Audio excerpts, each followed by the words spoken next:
Hey, and welcome to News from the Real World podcast, part 2. I'm Andrew. I'm Kevin. Caitlin. And we're here to discuss more articles from the Green page, the blogspot address at the bottom of your screen. Please feel free to visit and check out any of the articles that we talk about.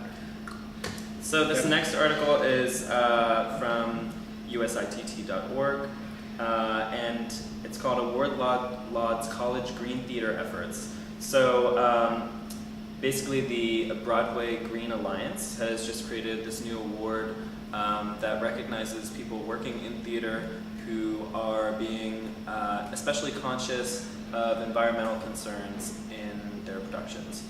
And you get a ticket to either Wicked or The Lion King. If you are recognized. Yeah. So you can sign up at broadwaygreen.com/collegegreencaptains to actually be a representative for your school. These are self-selected representatives. And once you do that, the Broadway Green Alliance provides a kit that includes like better practices for how to put on greener productions, sample timelines. I'm actually not sure what that means, but links to resources and professionals that can help to educate your crews about how to make your. I think you should sign up. I really do. Are you gonna do it? I mean, maybe, sure. I don't know much about the thing, but I do know that it's not really the top of our list of concerns. It's like the last thing. Industry-wide, I think. Yeah. Industry-wide, but and I feel also like- at the school. Isn't it kind of a nagging thing in the back of many of our minds where it's Oh, like, yeah. it's our last concern, except for many of us, it's not our last concern. I think about that every time. I Like, we're know. throwing everything away. We're using all these toxic things. All of this is made So out of much like power. styrofoam. Yeah, it's like I feel horrible. I know. Like, I think about that too. horrible. I feel I'm the horrible. scourge of the earth. But No, really. yeah, I mean, I think about I think about how the planet's dying every day, and then I work in an industry where I use thousands and thousands of kilowatts of power for projectors, and God, like all the plastics that we use, which are like made from fossil fuels, and Yeah, the power thing was an interesting part of this that I actually hadn't really thought of before. I mean, there is a pretty large carbon footprint just to put on a show every night with the amount of energy consumed. I don't know. One of the reasons I originally kind of shifted away from doing theater when I was younger was because of this very fact. Stopped doing it for a while just because it kind of weighed on me a little bit. really. And then came back to it for lots of reasons that kind of weren't based around that, and now I guess I think it's maybe a good idea to start bringing these practices back into our because there's no reason why we have to use 1-inch blue foam and Yeah. Luan for everything. I We can be more creative totally than that. agree. And you see a lot of designers now. I mean, I'm specifically a little more tuned into scenic design, but there are like Danielle Laurel does a lot of stuff where she's like repurposing stuff. She's just like she goes to a theater and it's like that'll work, and they have a network of people where you can call around the country and find like I need this thing. Do you guys have anything like that? And reuse stuff where it's like why aren't we doing that already? I think we all think that. Yeah, the Bay Area has like a Craigslist basically Yeah. for scenery pieces. Which that's is so pretty cool. Great. Like, why aren't we all doing that? Why are we throwing things away Well, and always? I mean, a lot of what I think some of the best practices that are really being introduced into theater that I like a lot are the co-productions, things Sure, where like that's great. it's not just using fewer materials and using better materials, but reusing sets for more than one production because there's it's inherently insular, all the markets from each other. So why shouldn't a show that's playing in San Diego, especially doing well in San Diego, Yeah. go on to Portland? I mean, that's just common sense, if you ask me. I mean, you could build a whole repertory theater based around other people's sets, Sure.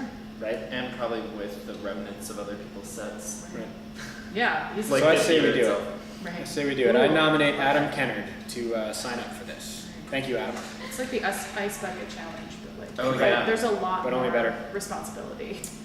Okay, so next article is sort of a response, or not a response, but a continuation of a discussion that was happening on HowlAround last week and the week before, where a fellow named Mike Liu wrote an article called "I'll Disband My Roving Gag of 30 Asian Playwrights Did I say that right? Gang. Roving gang of 30 Asian playwrights when you stop doing Asian plays in Yellowface. And this is a blog about that article by, we can't figure out who the author is, but her blog is called And Looked. Bitter Gertrude is the name of her blog. And she's basically, her point is to sort of tack on to Mike Liu's brilliant, as she says, HowlRound article. Basically talking about how, in her opinion, most of theater in this country is still done by white privilege and for white privilege.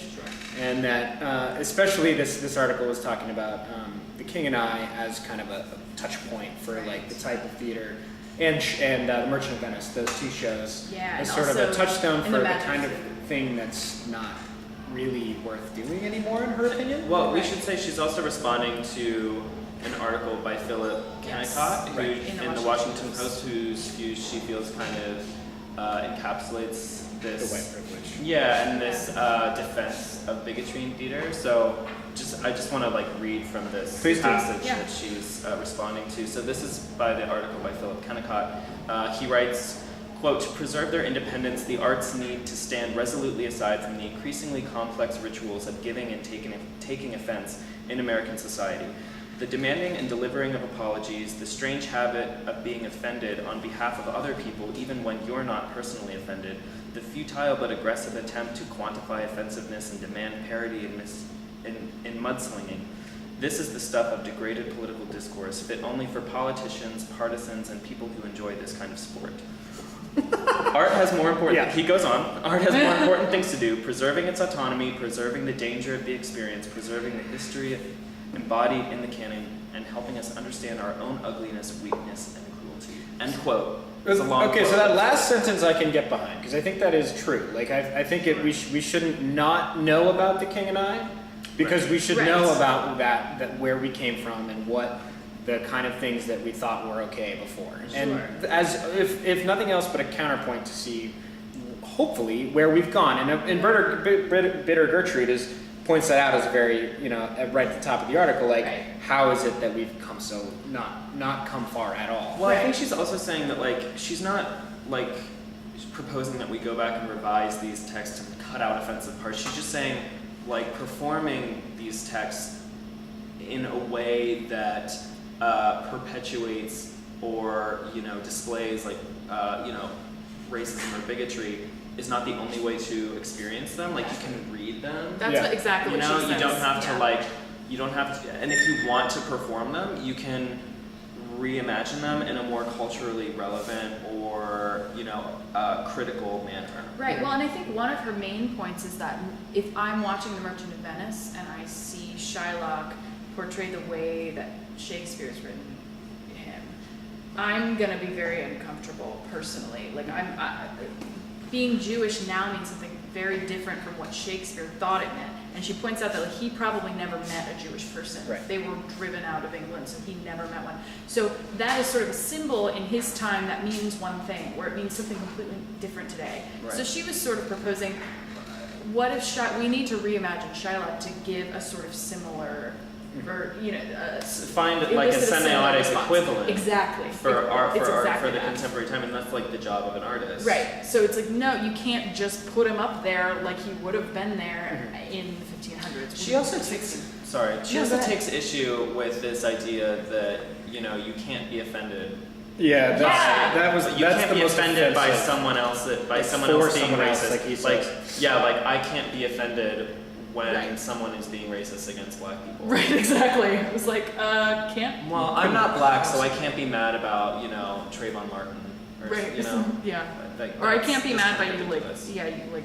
parading out like a mammy character. It's like, Yeah. no, I can still Or someone be in horrified. blackface. Yeah, we can be horrified. I can so be mad about that. that's not cool, and recognize that that's not okay. So a great article, and also David Liu's article from last week. They're both on the Green Page. They're both very worth reading. It's a really great read.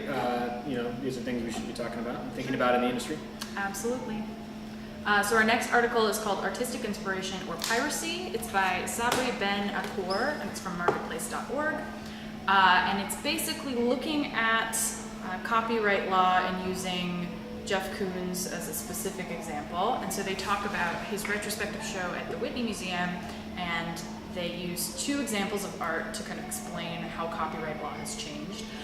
So I guess one of his sculptures done in 1992 called String of Puppies, which is just I think it's a sculpture, right? Yeah, it's a sculpture. They're all sculptures. Well, no, they're not all. They're not all, but many a lot are. of them, Most yeah. of them are sculptures.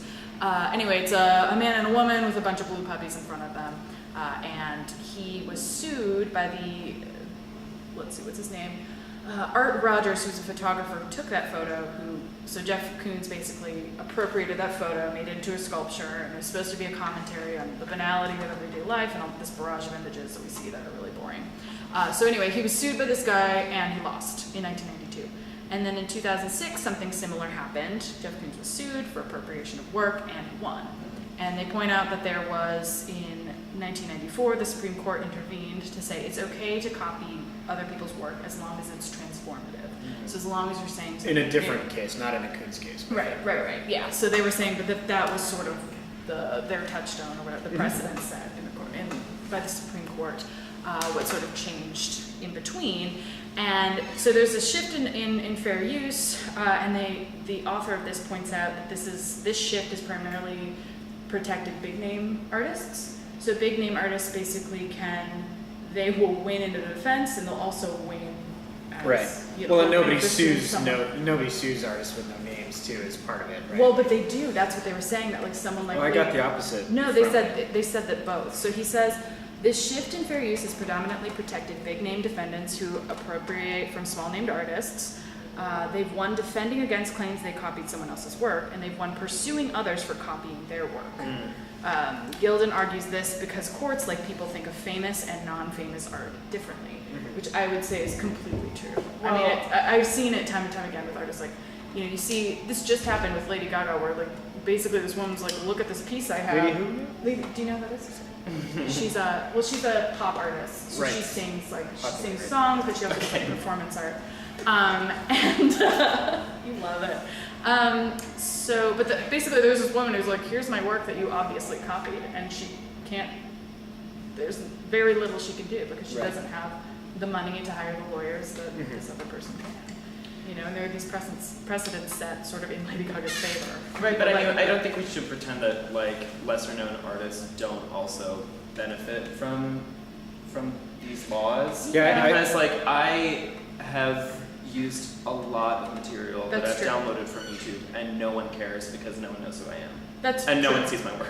It's Yes, great. yeah. I do it in a basement, and it's great. But Yeah, I mean that was another counterpoint I in the agree, article yeah. that was saying that you know it's mostly when people go after a big artist, go after somebody for copyright, it's somebody with money, somebody Right. with a name, like Right. somebody with assets.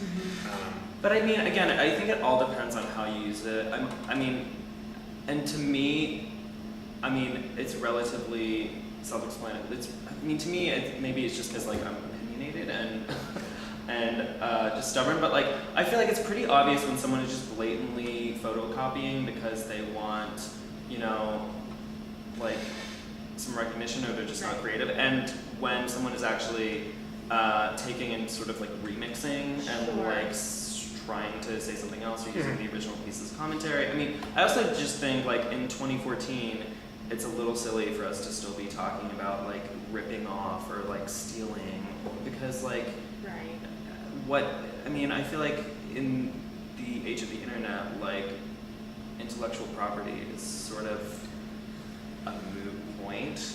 Yeah, you may feel that way, but a lot of the world doesn't feel that way, and is Well, we're wrong. trying to make lots of money off of it, and that's that's part of what this is about. Right. I mean, I kind of tend to agree. I don't know if I believe in originality at all. Neither Really. does RuPaul, so you're on the same team. So, Nothing new under I mean, the sun. I think that I think that there's originality is about finding the right thing to say at your particular moment, Sure. right? And like whether or not that thing has been said before or not is kind of beside the point to Irrelevant. me. I agree. So, and this is clearly a case of that. Like this guy took a photograph, sure, but he took it in his frame of reference. He took it Right. in his in his moment in time, meaning to say a certain thing. Right. It's actually probably the most poignant thing you could do is then to take that and take it out of its frame of reference, put it in some other frame. And like Jeff Koons, like his entire body That's of work exactly- trades yeah, and exactly. like, That's what you he does. know, ideas of like craftsmanship and like American kitsch and like these like cultural icons and like specific modes of making and like what that means culturally, socially, blah blah blah. So like it's not like he's doing these things unthinkingly. But even Yeah. if he was, I mean, you know, it's a sculpture and it's based on a photograph. Like in 2014, who cares? Like I get it. In 1992, it's probably like a leap for people to say like you're like to Right, not say right. you're copying. You know. Yeah. Right, but I think where there's a problem here is that is his point. I mean, your point is well taken. Like in 2014, who cares? Appropriate whatever you want, spin it however you want. Like it's interesting to see that. But I think his point partly was that somehow it's still okay for somebody with a lot of money, an artist with a lot of money, to sue somebody who is smaller. Yeah, I mean that's Right. stupid. That's the issue Like- for me, is that right. it's like I'm not. If somebody sues you for taking their work off of YouTube, you say no one sees it now, but if someone does, they could sue you, and you'll probably lose. If you're sued by someone who, for some reason, cares about what you're doing, Mm-hmm. and that for me is the kind of the scary thing, is that these laws apply differently depending on whether you're And famous to or be not, fair, maybe have money or not. yeah. To be fair, maybe I've never had anyone steal my work, so maybe I would feel a lot differently if someone That could like be. something. Well, of here's mine. here's Right. hoping that you both get to sue somebody, sue the pants I off somebody in the can't near wait. future, Like, I'm because you're rich and famous. ready. All right, All right. All right. putting that one to bed. That does it for this Tuck segment. that one in. Thanks for watching, and again, please visit the website at the bottom of your screen to delve into these articles any further. We'll be back for one more segment just after this break. Oh. Hey! Sorry. That's okay. I'm ready. Okay.